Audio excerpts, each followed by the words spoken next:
The Bells of St. Clement's by Ian Green. This orange juice doesn't taste right, says Sophie, and you lower your book fractionally.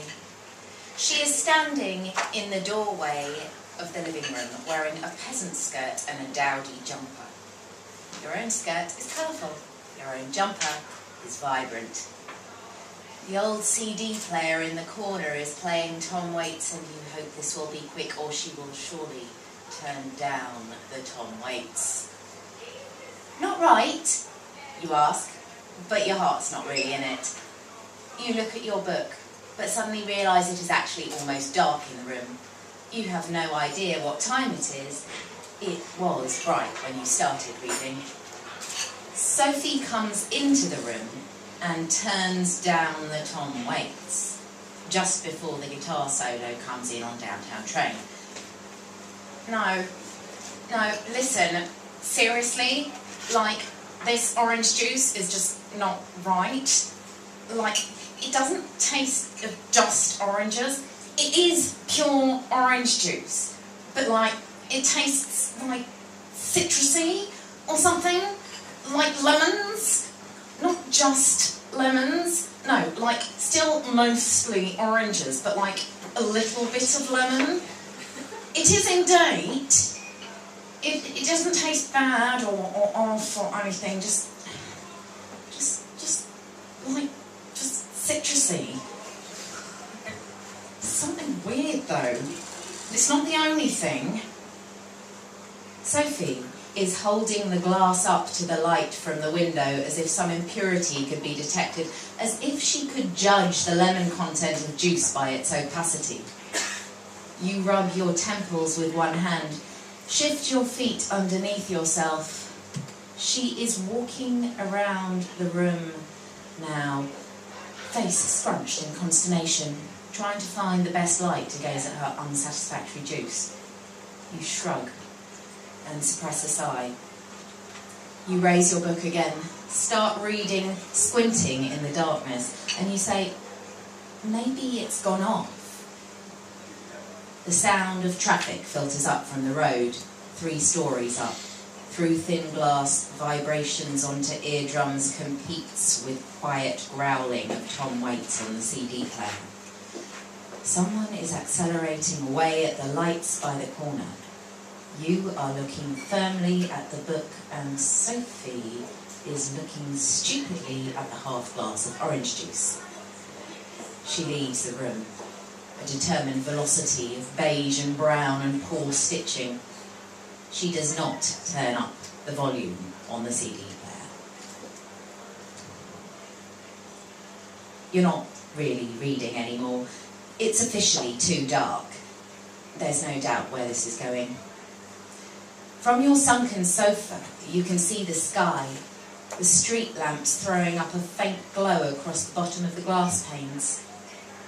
Even the pale fluorescence of street lamps is more interesting than her brown clothes, her phantom tastes of lemon. Last week, everything tasted vaguely of paprika. The week before, her tea tasted like gravy. You always end up tasting it, and you always end up saying to her, it tastes fine. She comes back in, and her arms are implorably full. A carton of orange juice, a bottle of orange squash, a carton of milk, a jar of olives, depositing them all on the coffee table that sits above the horrible brown Turkish rug she brought back from her gap year.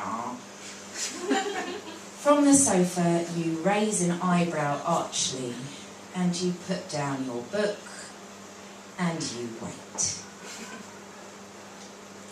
She goes back into the kitchen to get glasses. She pours out milk, makes a glass of squash, pulls a glass of orange juice, picks out 2 olives and leaves them sitting in the lid of the olive jar, covered in a viscous film of oil.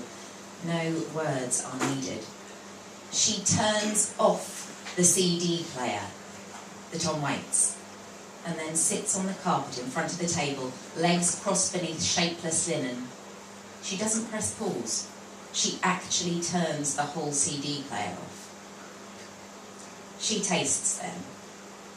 First the milk, then the squash, then the juice, then an olive, and she sits back and rubs her head with her hand and licks her lips and finally looks at you imploringly.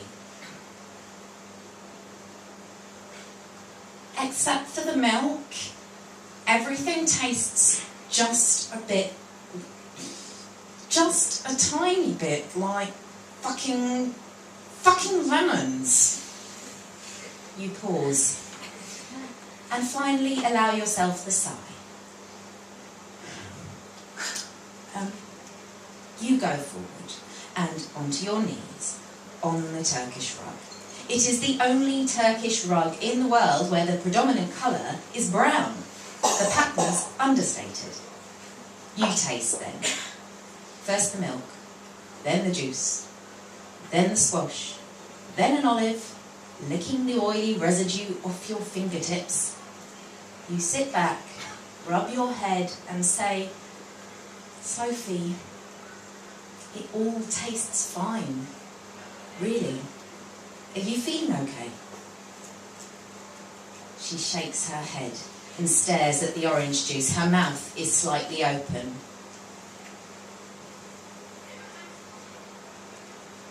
And then shakes her head again.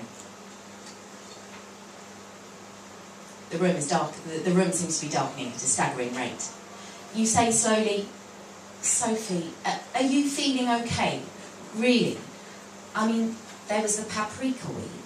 That chicken you thought tasted like ham. Maybe you should go and see your doctor. Or you could ask Big Paul, the medic, see if he's heard of anything like this. I think those guys are in tonight. They said we should go round. She shakes her head with its uncut hair, bites her thumbnail and stares at the orange juice and nods. And then shakes her head again. I might go and see Big Paul. See if it's something he's heard of, she says. You squeeze her shoulder and go back to the sofa, turn on the floor lamp and return to your book. Sophie eventually leaves, without asking if you want to come along or saying goodbye, and you're alone in the flat again. It is fully dark now. You can hear the echo of her footsteps on the stairs outside. The front door opening, closing. Eventually there is silence. Nobody is accelerating at the lights by the corner. Tom Waits is turned off. Sophie has left the juice, the squash, and the milk, and the olives on the coffee table, and the dirty glasses. It takes 2 trips to get them all back into the kitchen. You put away the milk, but before you put the orange juice and the olives back in the fridge and the squash back in the cupboard, you go underneath the sink, behind the bleach and the bin bags, underneath an old dishcloth, and retrieve the little yellow plastic lemon.